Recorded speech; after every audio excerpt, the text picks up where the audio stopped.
Hello and welcome back to Greenelm Station. If you're new to model railway and you're considering whether to go analog or digital, you may be thinking, digital DCC control, oh, the wiring is so complicated. Well, is it? Let me show you in this little video. So let's take a very simple layout. You have an oval, two turnouts, two small tracks on a fiddle yard. To connect that to a DCC control, you obviously need a control, and it is fed through a transformer. You then need to connect the control to the rails.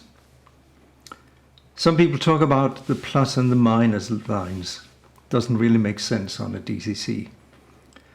But it does make sense to divide between the inner rail and the outer rail and make sure you don't cross them, because that will cause a short. So it is suggested to use different colors of the wiring. Somebody has suggested red and black, and I'm quite happy with that. So we connect the red wire to the inner line and the black wire to the outer line. That's really all you need. Now you can run DCC on your layout. However, you want to be able to control your points remotely.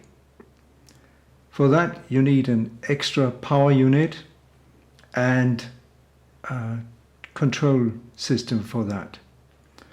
Something like the DR4018 from DigiGuys.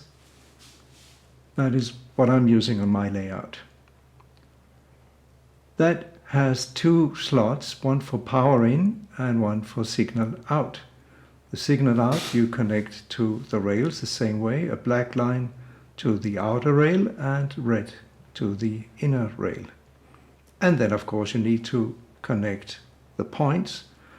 And if you use the type of Fleischmann points that I'm using, they will each have three wires, a light brown, a black and a dark brown. And they have to be connected in that order to the DR4018.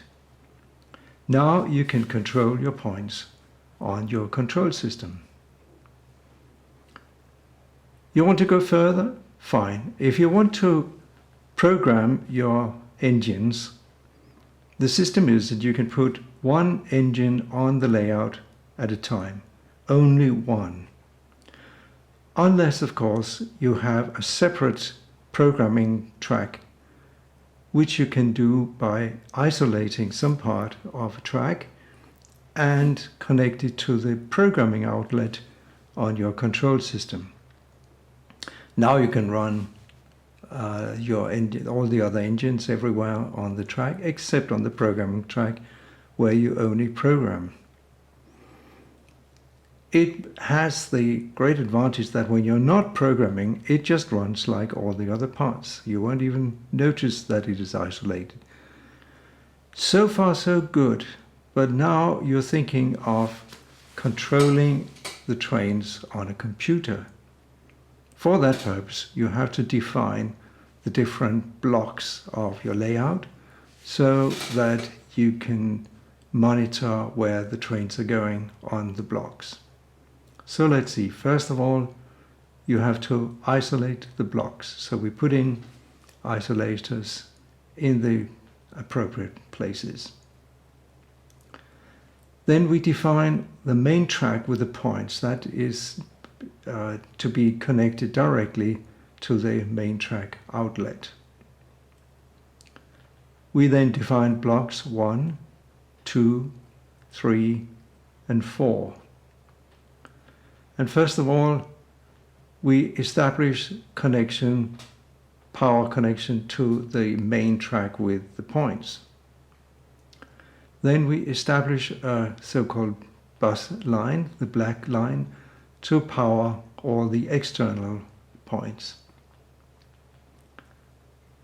And then the red wire goes to an S88 unit, which is linked to the control, and that is then connected to each of the blocks on the red lines.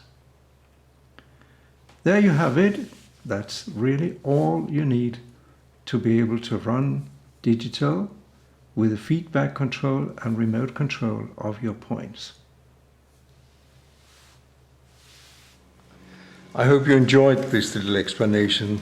If you did, feel free to subscribe to my channel.